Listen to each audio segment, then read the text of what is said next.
सियावर राम जय जय राम, मेरे प्रभु राम जय जय राम। जय मंगल भवनीय मंगल हारी, द्रवहु दशरथ अजिर बिहारी। दीन दयाल विरुद्ध संहारी, हरहु नाथ मम संकट भारी। जय श्री राम। मैं ईशु हरवानी तुलसी की माला गंगा दर्शन से रोज गंगा दर्शन आपको लाइव दिखाता हूं व पंचांग बताता हूं। आज का शुभ पंचांग संक्षेप में वैशाख मासे शुक्ल पक्षे पूर्णिमा गुरुवार, विक्रम संवत 2081 तदनुसार 23 मई 2024। आज पूर्णिमा साय 7:30 बजे तक की है, तत्पश्चात प्रतिपदा। आज का विशेष दिन भद्रा विंचुड़ो, वैशाख पूर्णिमा, श्री शुद्ध बुद्ध जयंती, वैशाख स्नान समाप्त, सत्यनारायण व्रत कथा, सर्वार्थ सिद्धि योग, अन्वाधान। सियावर राम जय जय राम, मेरे प्रभु राम जय जय राम। जय मंगल भवन अमंगल हारी, द्रवहु दशरथ अजर बिहारी। दीन दयाल विरुद्ध संहारी, हरहु नाथ मम संकट भारी, हरहु नाथ मम संकट भारी। कल हमने तत्वार्थ रामायण में दशरथ महाराज जी का प्राण त्याग का प्रसंग छोड़ा था। सो तनु राख करब मैं काहा, जहिन प्रेम पनु मोर निभाहा। हा रघुनंदन प्राण प्रीते, तुम बिनु जियत बहुत दिन बीते। महाराज दशरथ को देह प्राण के प्रति ग्लानि हो गई। राम वियोग में अब तक ये टिके रहे, ये जगत में शुद्ध प्रेम कहीं दिखता नहीं। जगत का जो कुछ प्रेम है वह अधिक भाग में स्वार्थ से ही भरा हुआ है। मानव शुद्ध और निस्वार्थ भाव से जल्दी प्रेम करता नहीं। शुद्ध भाव से प्रेम करे उसको वियोग होता नहीं, और कदाचित हो तो वह वियोग में जीवित रहता नहीं। महाराज दशरथ ने कहा कि राम योग में 6 दिन मेरे प्राण रहे। अब प्राणों को मैं शुद्ध करता हूं। 6 बार श्री राम श्री राम श्री राम बोलते बोलते राजा ने प्राण का त्याग किया। राम राम कही राम कही, राम राम कही राम। तनु परि हरि रघुबीर बिरहु, राहु गयो सुरधाम। राजा दशरथ जी ने अपने प्राण त्याग दिए। परमात्मा श्री राम जी के साथ संबंध रखने से जीव मरण मंगल में होता है। परमात्मा के साथ संबंध न रखो तब तक प्रभु का बारंबार स्मरण होगा नहीं। संबंध से ही स्मरण होता है, संबंध से ही लगन होती है। गांव में बहुत को बुखार आता है, परंतु संबंध बिना हमें उसे देखने भी जाते नहीं। जिसके साथ कुछ संबंध है उसकी प्रीति स्नेह होता है। ईश्वर के साथ संबंध जोड़ो। इस जीव का जगत के साथ संबंध कच्चा है, ईश्वर के साथ ही संबंध सच्चा है। यह जीव है तो ईश्वर का है, फिर भी अज्ञान से यह जगत का बन गया है। कितने ही ऐसे समझते हैं कि मैं पति हूं, मैं पिता हूं, मैं पुत्र हूं।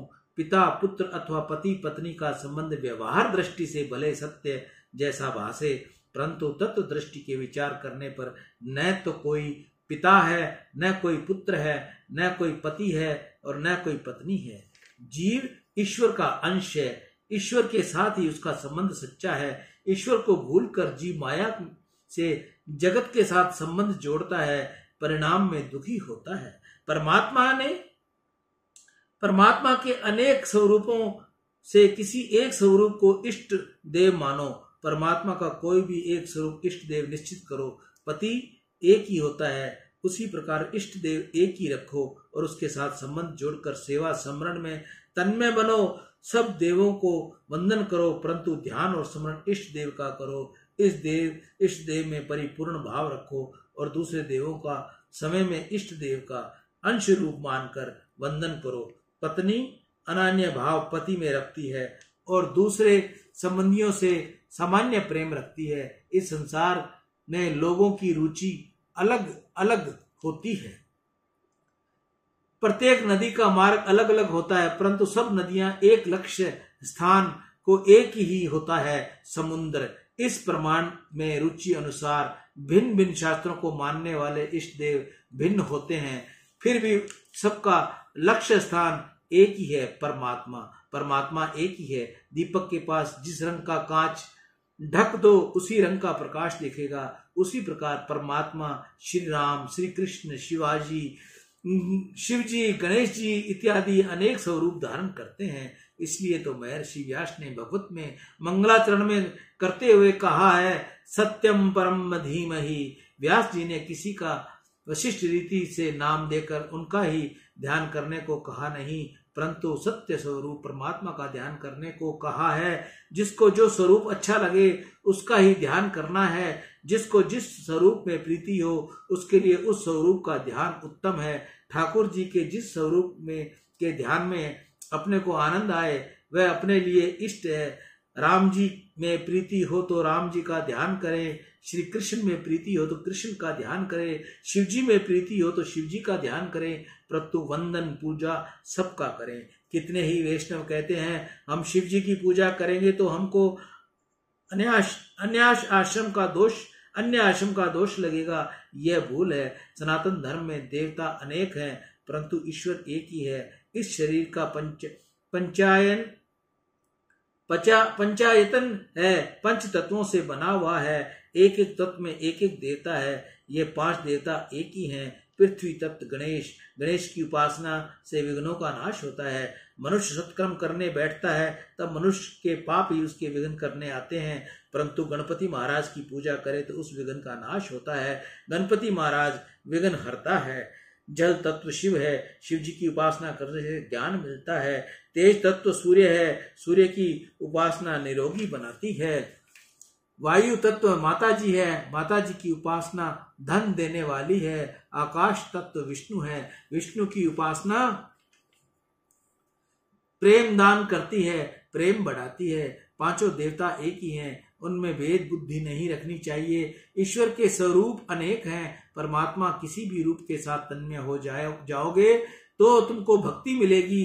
तुमको जिस स्वरूप में प्रीति हो उस स्वरूप का चिंतन करो, ध्यान करो, परंतु भक्ति में दुराग्रह न रखो। भक्ति में दुराग्रह आने से भक्ति छिन्न भिन्न होती है।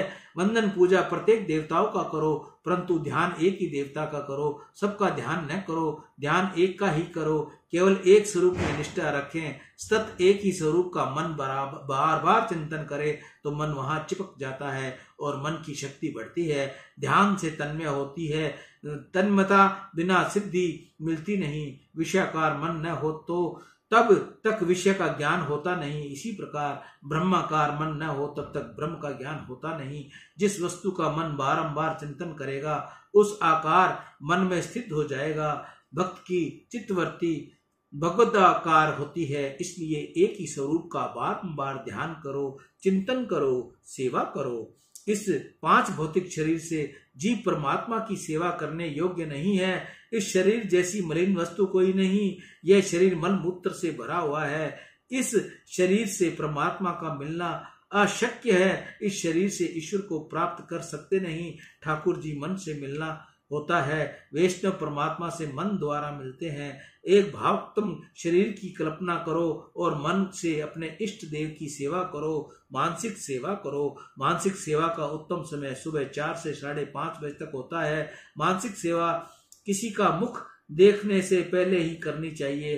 प्रातः काल ब्रह्म मुहूर्त में उठकर ध्यान करो। मैं गंगा जी के किनारे बैठा हूँ, गंगा जी में स्नान किया, पश्चात अभिषेक के लिए गंगा जल लाया। मन से ही लाना है, इसलिए चांदी अथवा सोने के लोटे में लाया। इसके पश्चात प्रत्यक्ष सेवा जिस प्रकार करते हो उसी प्रकार मन में ठाकुर जी की सेवा करो। आंखें बंद करके कपाल के मध्य में ध्यान करोगे तो एक ज्योति दिखेगी। उस ज्योति के दर्शन में मन को स्थिर करोगे तो इष्ट देव की झांकी होगी।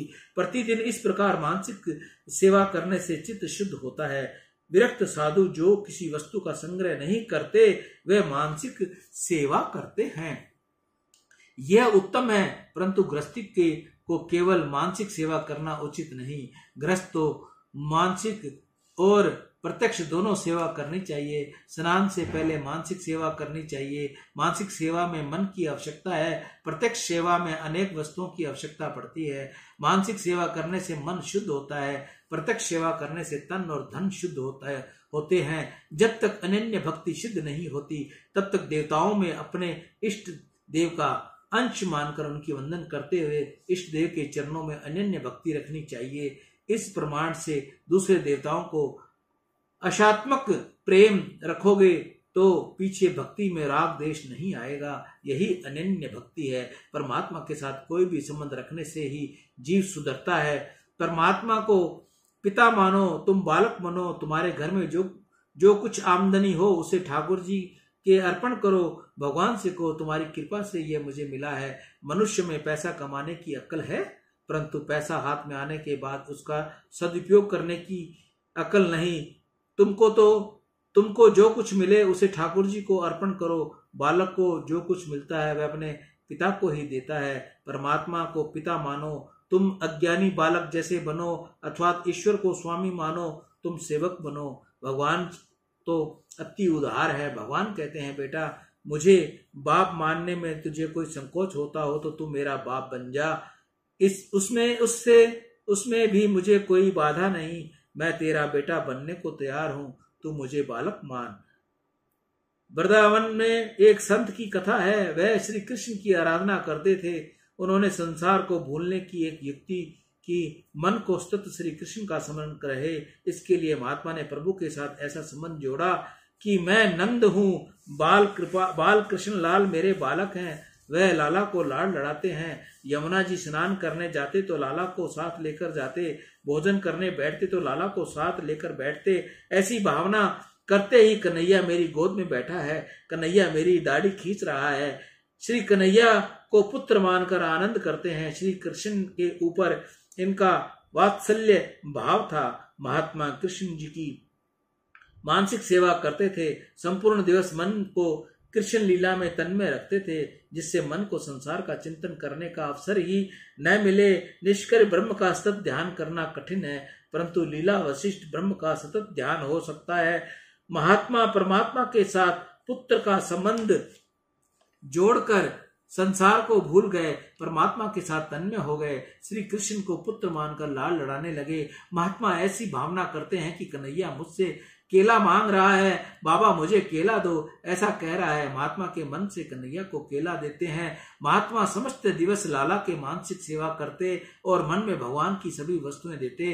कन्हैया तो बहुत बोले हैं, मन से दो तो वे भी प्रसन्न हो जाते हैं। महात्मा कभी कभी शिष्यों से कहते हैं कि इस शरीर से गंगा स्नान कभी हुआ नहीं, वह मुझे एक बार करना है। शिष्य कहते हैं कि काशी पधारो। महात्मा काशी जाने की तैयारी करते, परंतु वात्सल्य भाव से मानसिक सेवा में तन्मय हुए श्री कन्हैया कहने लगते हैं, बाबा मैं तुम्हारा बालक हूँ, छोटा सा हूँ, मुझे छोड़कर काशी नहीं जाना। इस प्रकार महात्मा सेवा में तन्मय होते हैं। उसमें उनको ऐसा आभास होता है कि मेरा लाला जाने की मनाही कर रहा है, मेरा कन्हैया अभी बालक है, मैं कन्हैया को छोड़कर यात्रा करने कैसे जाऊं, मुझे लाला को छोड़कर जाना नहीं। महात्मा अति वृद्ध हो गए। महात्मा का शरीर तो वृद्ध हुआ, परंतु उनका कन्हैया तो छोटा सा ही रहा, वह बड़ा हुआ ही नहीं।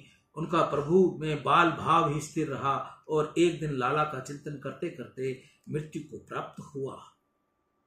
शिष्य कीर्तन करते करते महात्मा को शमशान ले गए। अग्नि संस्कार की तैयारी हुई।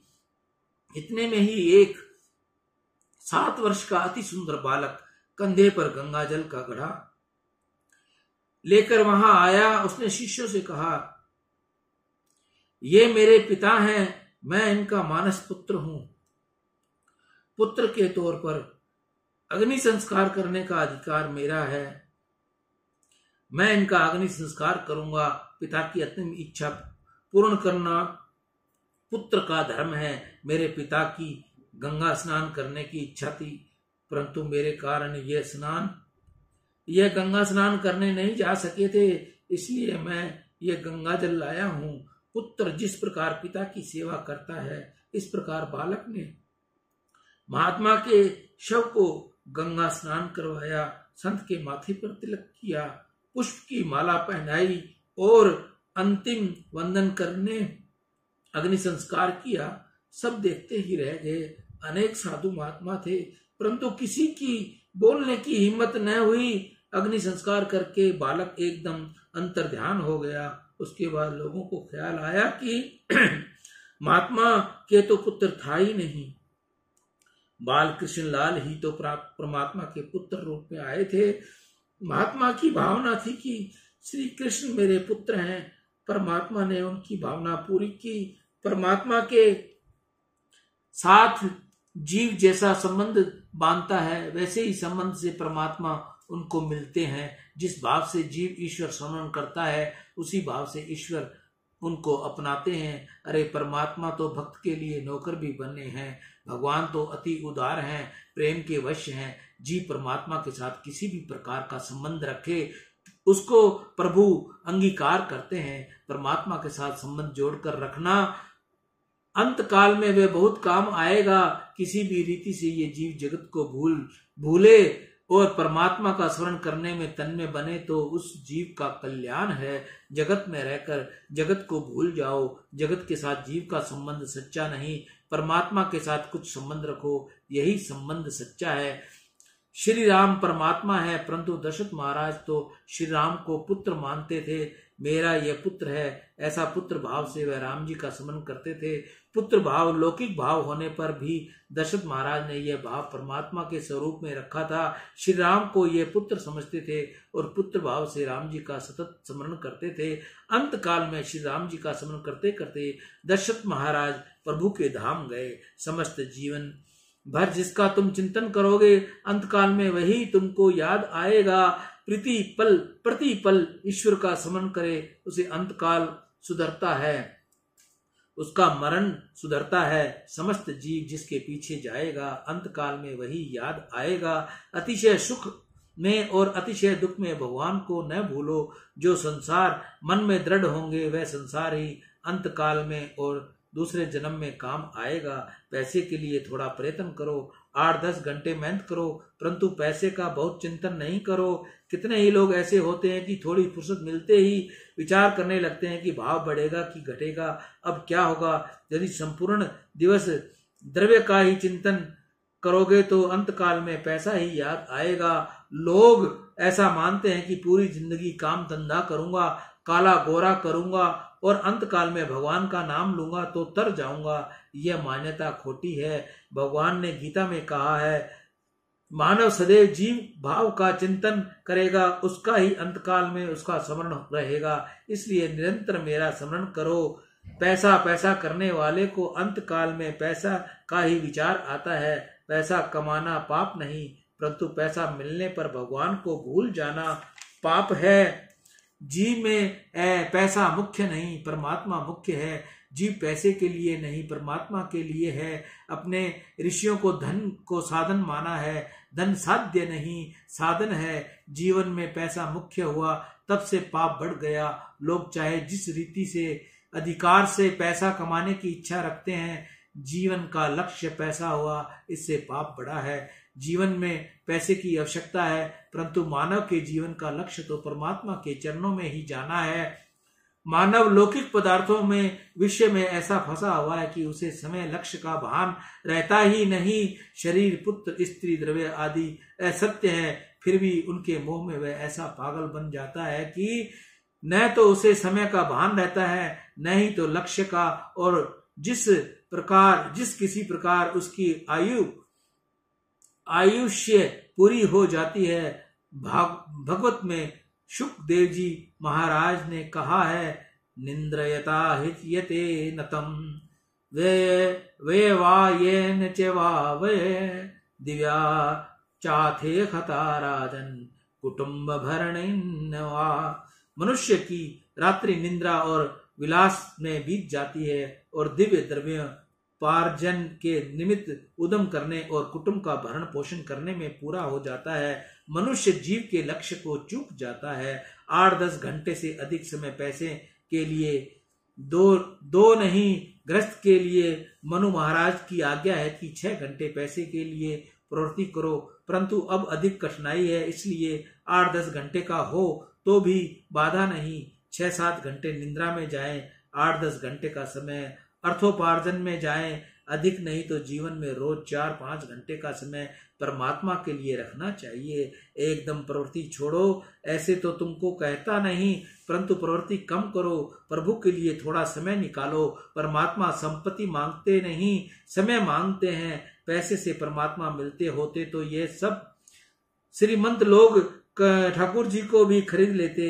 ये तो 1-2 लाख रुपए भगवान को भेंट रखकर घर में ही बैठ लेते हैं, परंतु भगवान क्या पैसे के लिए इनके घर विराजे हैं? भगवान कहते हैं कि मैं तो लक्ष्मीपति हूँ, मैंने तुझे बहुत दिया है, तू मुझको कुछ अर्पण करता है तो इसमें क्या शेखी मारता है? परमात्मा पैसा नहीं, प्रेम मांगते हैं, समय मांगते हैं। प्रभु के लिए समय अलग रखो कि यह समय भगवान के लिए मैंने रखा है। इस समय अब मैं जगत का नहीं भगवान का हूँ। परमात्मा की सेवा समरण में बैठो, तब मन से संसार का संबंध छोड़कर बैठो। घर का त्याग तन से नहीं मन से करना है। भगवत सेवा स्मरण करने में कुछ नुकसान हो तो होने दो, तन ठाकुर के पास और मन रसोई में। ये भी क्या सेवा कहलाती है? सेवा करने बैठो उस समय मन से घर संसार का संबंध छोड़ दो और ऐसा भाव रखो कि मेरा घर तो भगवान के चरणों में है। इस समय मैं अयोध्या में हूँ, अपने गांव को घर को भी भूल जाओ। शास्त्र में ऐसा लिखा है कि जिस देवता की तुम सेवा करते हो उस देवता के धाम में मन से न रहो तब तक सेवा स्मरण बराबर होगा नहीं। तुमको राम जी की सेवा करनी है तो तुमको अयोध्या में रहना ही पड़ेगा। तुम्हारा शरीर जहाँ है वहां तुम नहीं, परंतु तुम्हारा मन जहाँ है वहां तुम हो। महाराज दशरथ को भले ही राम का वियोग हुआ था, परंतु मन से वह तो राम जी के पास ही थे। अंतिम श्वास तक महाराज दशरथ ने श्री राम श्री राम श्री राम जप किया। महाराज दशरथ को सदगति प्राप्त हुई। महाराज दशरथ का प्राण हो गया। रानियां बहुत विलाप करने लगी। वशिष्ठ ऋषि को खबर पड़ी, वह शीघ्र आए। वशिष्ठ जी आज्ञा के अनुसार महाराज दशरथ का मृत शरीर तेल की नौका में पधराया गया। सिपाहियों को आज्ञा हुई कि केकई देश में जाओ और भरत शत्रुघ्न को खबर दो कि गुरुजी ने बुलाया है। यहाँ जो कुछ हुआ उसके विषय में एक अक्षर भी नहीं कहना। नहीं, वशिष्ठ जी तुमको बुलाते हैं, बस इतने ही शब्द कहना है। सिपाही दुर्गामी घोड़ों से भरत जी के ननिहाल पहुंचे। अयोध्या में जब से अनर्थ प्रारंभ हुआ तब से भरत जी को रोज दुःस्वप्न दिखाई देते थे। भरत जी घबराते थे, ऐसे खराब सपन मुझे क्यों दिखते हैं? उसी समय अयोध्या से सेवक आए और कहा कि गुरुजी ने आपको बुलाया है। भरत जी बैठे थे, खड़े हो गए और तुरंत ही अयोध्या के लिए निकल पड़े। रथ में बैठे मार्ग में भरत जी ने अनेक अपशुगन हुए। सियावर राम जय जय राम, मेरे प्रभु राम जय जय राम। जय मंगल भवन अमंगल हारी, गर्भौ सुदशरथ अजर बिहारी। दीन दयाल विरुद्ध संहारी, हरहु नाथ मम संकट भारी। श्री महाराज दशरथ का प्राण त्याग कथा आज यहीं विश्राम लेगी। कल हम आपको सुनाएंगे हित हमार सिय पति सेवकाई। हित हमार सिय पति सेवकाई, कल इस कथा का हम आपको सुनाएंगे। सियावर राम जय जय राम, मेरे प्रभु राम जय जय राम। जय मंगल भवन अमंगल हारी, द्रवौ सुदशरथ अजर बिहारी। दीन दयाल विरुद्ध संहारी, हरहु नाथ मम संकट। जय श्री राम। मैं ईशु हरवानी तुलसी की माला गंगा दर्शन से रोज गंगा दर्शन आपको लाइव सुनाता हूं। गंगा दर्शन के साथ रोज मैं आपको पंचांग सुनाता हूं। असली तुलसी की माला जिस भाई बहन को चाहिए तो मुझसे संपर्क करें, मेरे फोन नंबर पर मुझसे बात करें। जिस माता बहन के घर बहुत सालों से तपस्या किया हुआ तुलसी का पौधा अगर विसर्जन हो गया हो किसी भी कारण से, तो उसे फेंके नहीं, उसे बहाए नहीं, उसकी डंडियां काट के रखे, तो हम तक भिजवाए, हम आपको उसकी जाप माला बना के देंगे या पहनने की माला बना के देंगे। वो आपको बहुत उपयोगी रहेगी, वो बहुत आपको कारगर रहेगी, क्योंकि उस तुलसी को आपने 5-7 साल उसकी सेवा की है। वो तुलसी से आप जाप करोगे तो आप परमात्मा की ओर जाओगे। सियावर राम जय जय राम, मेरे प्रभु राम जय जय राम। राम